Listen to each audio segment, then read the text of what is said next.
podcast tricot numéro 18 et c'est parti!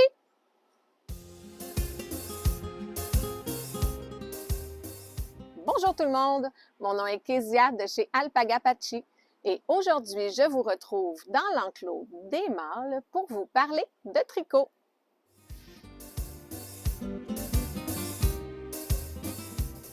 Commençons sans plus tarder avec ce que je porte en ce moment, suivi des projets terminés.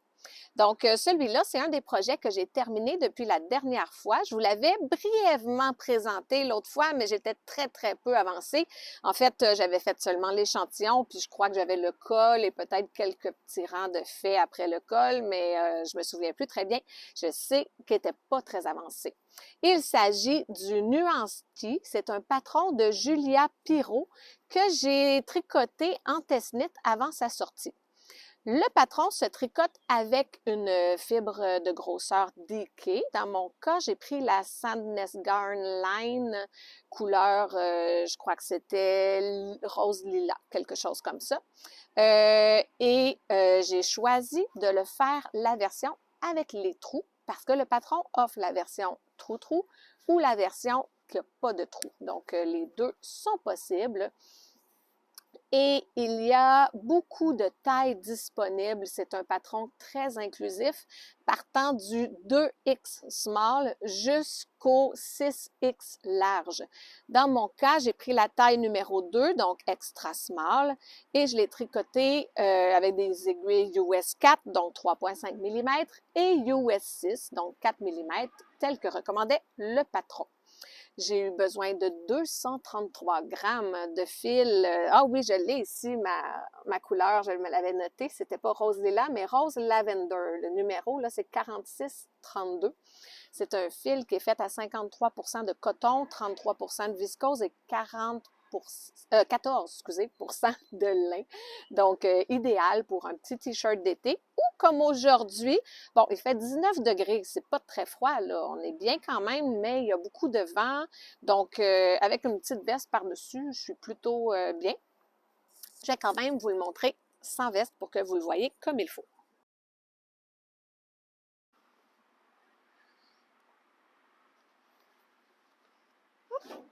Donc, voilà ce que ça donne.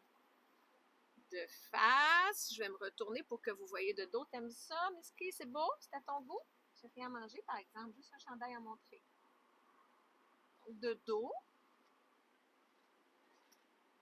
Bon, là, on voit les plis parce que je l'avais plié.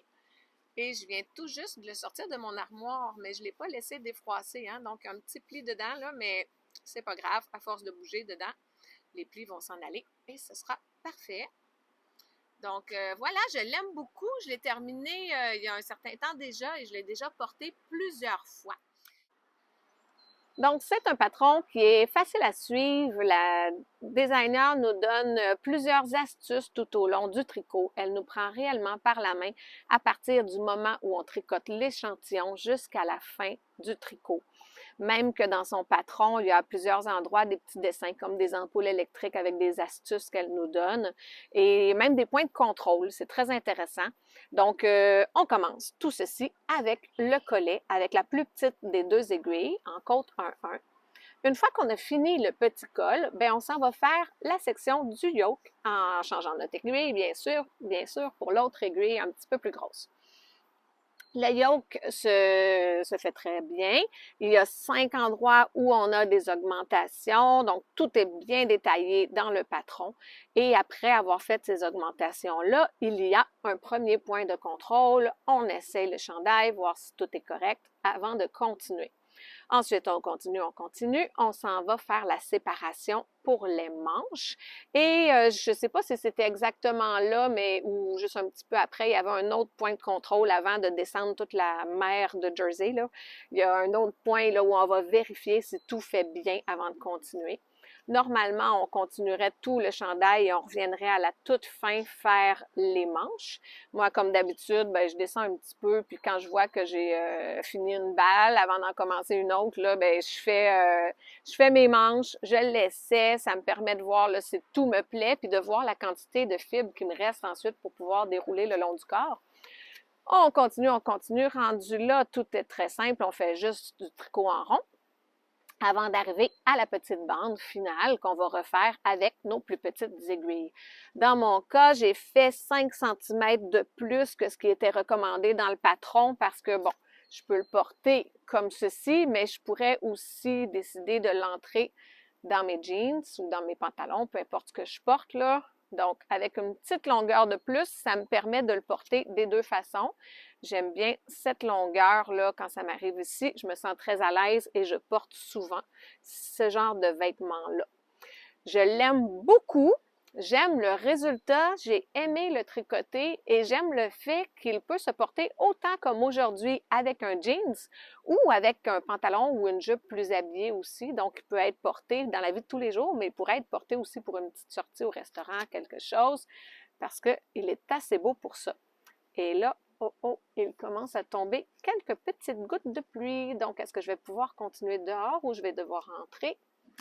C'est à suivre. Voyons si le vent réussit à faire tasser les nuages. Ouh!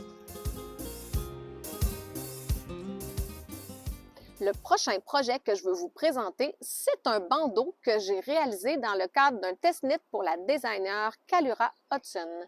Il s'agit du Silver Pines Headband qui est maintenant disponible sur Ravelry en anglais au coût de 6 $ US, si je ne me trompe pas. Donc, c'est un patron qui est écrit pour un fil de calibre sport qu'on tricote avec des aiguilles US 4, donc 3,5 mm. Et voici ce que ça donne. Donc, je vous disais que c'était sport avec les aiguilles US 4, mais bon, on peut tout à fait l'adapter parce qu'en réalité, c'est un grand tube. On commence à tricoter, on fait tout le tube en suivant le motif là, qui est expliqué. Et à la toute fin, ben, on va aller terminer. On fait la petite attache comme ceci qui est expliquée. Là, la façon de l'assembler est expliquée dans le patron. Et à la fin, ben, on va bloquer à la vapeur. Donc, voilà ce que ça donne. D'un côté, vous voyez le beau motif. En arrière aussi, le même beau motif. Alors qu'à l'intérieur, c'est tout droit comme ça, sans les motifs. Donc, c'est quelque chose qui n'est pas compliqué à réaliser. Ça se fait très bien, c'est très bien expliqué. Qu'est-ce que je peux vous dire d'autre à ce sujet? Je l'ai fait avec un écheveau 100% alpaga du Québec. Et j'ai eu un peu peur, je vous avoue, parce que c'était un one of a kind, hein? Un écheveau que c'est le seul comme ça, il n'y en avait pas d'autres des pareils. Et à la toute fin, j'ai fini avec cette petite boulette-là. Donc, c'est arrivé juste. Bon, bien sûr, et double épaisseur, c'est pas pour le temps actuel. Aujourd'hui, il fait 19 degrés Celsius. Là. Avec ça, j'aurais beaucoup trop chaud. Mais bon, ça pourrait faire un beau bandeau pour l'automne ou pour l'hiver. Donc, voilà.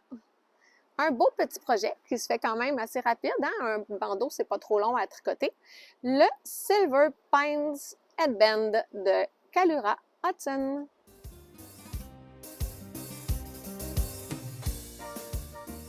Le troisième projet terminé que je veux vous présenter aujourd'hui, c'est le col Patchy. C'est un col que j'ai dessiné au début en m'inspirant des motifs andins. Donc, on y voit des vagues, des petits chemins, des alpagas, des croix andines, puis le retour des motifs là, vers le haut. Donc, ça, c'est le premier que j'ai tricoté en taille 1 parce que mon patron est en 2 tailles différentes, mais bon, on peut l'adapter. Ça, c'est la première taille que j'ai fait. Pour le tricoter, on utilise une aiguille US 1.5 pour faire le rebord et on va ensuite changer pour l'aiguille US 2.5 pour le corps du col et on revient à la toute fin avec l'aiguille US 1.5. Donc, vous avez besoin de 2 aiguilles différentes pour le faire. Et il y a 2 choix au niveau de la fibre. Bon, vous comprendrez bien sûr que ça prend 2 couleurs parce que c'est du jacquard, on veut voir les dessins dedans. Mais pour chacune des couleurs, vous pouvez utiliser soit un fil de calibre fingering tenu ensemble avec un fil dentelle, donc lace, ou encore utiliser un fil de grosseur DK. Dans mon cas, j'ai pris un fil fingering alpaga, bébé alpaga nylon, tenu ensemble avec un fil lace sur-issoie, des fils que j'ai ici dans la boutique. Donc, ça, c'était mon premier col. Je vais le mettre pour vous montrer ce que ça donne.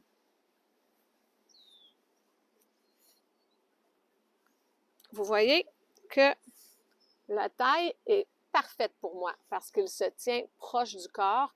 Dans mon cas, lorsque je porte un cache-cou l'hiver ou l'automne quand il fait plus froid, j'aime bien qu'il se tienne près de moi, pas qu'il soit trop évasé pour que le vent rentre pas, que mon cou soit tenu au chaud. Mais je sais qu'il y en a qui préfèrent l'avoir un peu plus grand. Donc, je vais vous montrer maintenant la taille 2. Bon, là, j'avais mis le noir comme couleur principale et le blanc naturel comme couleur contrastante. Donc, pour la taille 2, j'ai fait le contraire. Et maintenant, la taille 2. Donc, vous voyez, j'ai fait tout simplement le contraire.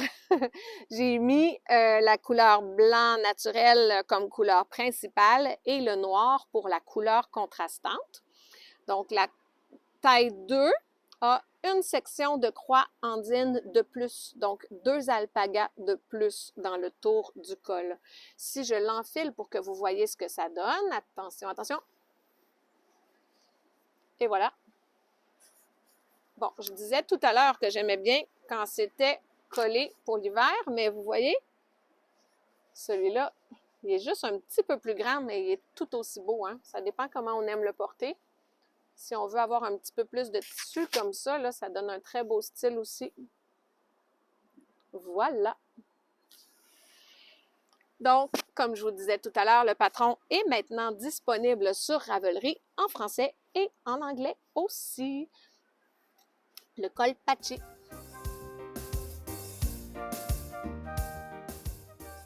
Pour ce qui est des projets terminés, il me reste une petite série de projets à vous montrer. En fait, après avoir terminé les 2 cols, je me suis dit, pourquoi ne pas créer des bandeaux qui iraient avec? Là, par contre, ce n'est pas disponible en ce moment sur Ravelry, mais vous les voyez en primeur. En fait, si jamais il y en a qui veulent embarquer dans le test-knit, le test-knit commence ce vendredi. Donc, il n'est pas trop tard pour embarquer avec moi dans cette petite aventure-là, le tricoter pour me donner vos commentaires. Donc, si jamais ça vous intéresse, vous pouvez soit m'écrire directement, vous pouvez aussi aller directement sur Ravelry dans le forum Alpaga Patchy. Il y a une discussion qui s'appelle Bandeau Patchy, appel au test, quelque chose comme ça. Mais si vous allez dans le forum Alpaga Patchy, vous allez le trouver. Et puis, si vous le cherchez, vous pouvez aussi m'envoyer un message, là, je vous donnerai le lien. Je marquerai de toute façon dans la description de la vidéo les informations un petit peu plus précises à ce sujet-là. Donc, les voici, les voilà. Le premier que j'ai tricoté, c'était le modèle simple épaisseur avec les alpagas. Donc, dans le bandeau, nous avons 2 endroits où il y a des petits alpagas qui marchent. Bien, on peut faire notre bandeau qui va avec une épaisseur avec les petits alpagas qui marchent. Dans le col, il y a aussi une section avec les croix andines. Là, je vais vous montrer celui avec le fond blanc parce que j'ai fait le bandeau avec le fond blanc. Donc, on peut réaliser notre bandeau simple épaisseur avec les croix andines au centre. Là, je remets tout ça dans le sac parce que je ne veux pas que ça tombe. Vous avez vu, Anne, ici, là, c'est le printemps. Il y a un petit peu de boue au sol. Je ne voudrais pas que mes belles choses tombent dedans. Je prends le temps de les remettre dans le sac. Si on veut faire les 2 et qu'on ne sait pas lequel choisir, on peut faire 2 bandeaux ou encore s'en faire un double épaisseur avec d'un côté les croix andines et lorsqu'on le retourne, oups, mes alpagas ont mal au cœur, ils étaient virés à l'envers, les petits alpagas qui marchent. Donc, le patron va inclure simple épaisseur avec les 2 motifs qu'on peut réaliser ou encore les explications pour le bandeau double épaisseur. J'ai terminé aussi, mais pas encore bloqué celui-ci ni entre les fils, une version pour enfants Donc, on peut le réaliser plus petit. Vous voyez, mes fils ne sont pas encore entrés, là. Je l'ai terminé. On pourrait le faire aussi pour enfants avec les alpagas ou encore pour enfants réversibles, double épaisseur, avec d'un côté un motif, de l'autre côté l'autre motif. Donc, voilà tout ça dans le patron. Là, je suis un petit peu obsédée par ces motifs-là. J'en ai tricoté beaucoup, comme vous voyez, puis je tricotais seulement ça. J'ai d'autres projets en cours, mais je vais vous les présenter dans un petit instant. Ils n'ont pas beaucoup avancé dans les derniers jours parce que j'arrêtais pas de tricoter des cols et des bandeaux. Donc, voilà pour ce qui était du bandeau patchy qui se réalise aussi, comme le col, avec le fil fingering, tenu ensemble avec un fil de grosseur dentelle ou encore un seul brin de fil DK. Maintenant, je passe aux autres projets en cours. Alors, voilà ce que ça donne porté. Tadadam! Le deuxième. Tadadam! Et le troisième. Tadadam! Et le quatrième, beaucoup trop petit, je peux pas le mettre, c'est pour un enfant.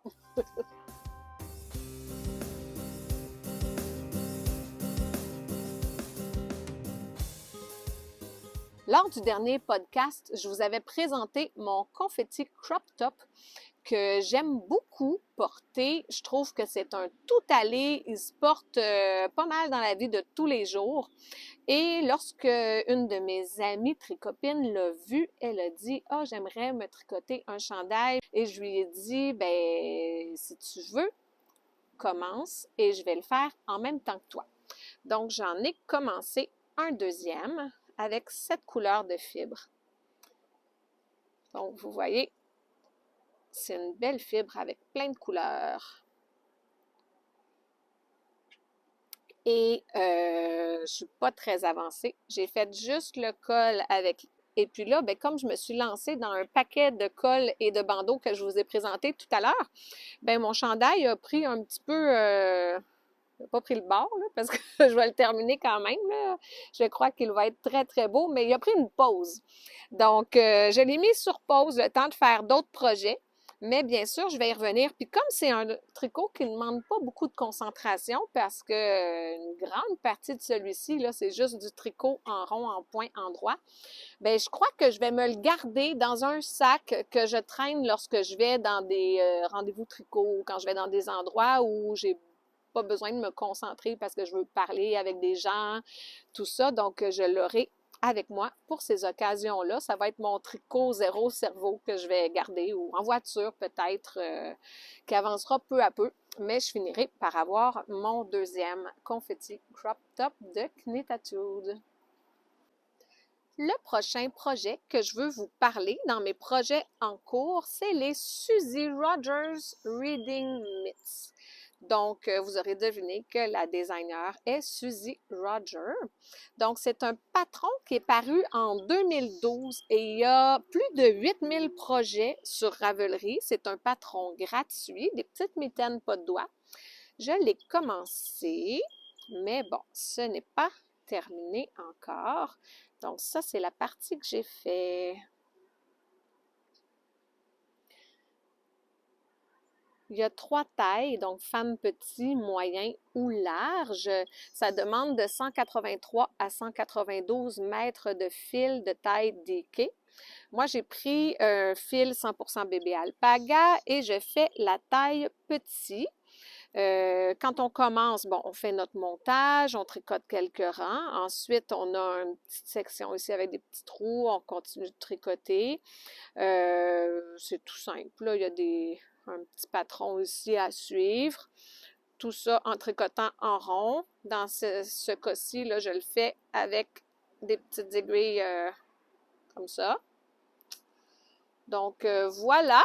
Wouhou! Ils vendent beaucoup par ici. Donc, la prochaine fois que je viendrai vous parler, je vais pouvoir vous les présenter terminés.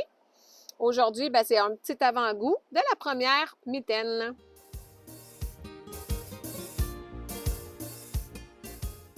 Bon, maintenant, comme à mon habitude, je vais vous donner quelques petites nouvelles de nos amis, les alpagas.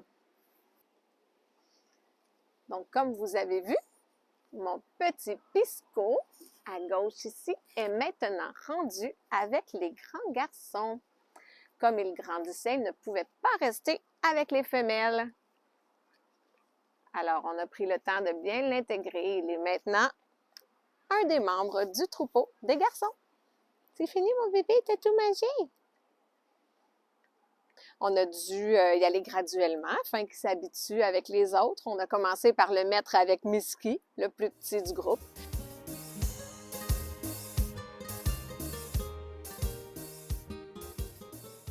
Et finalement, ben là, les autres se sont habitués à sa présence et maintenant, tout va bien. Il fait partie du groupe.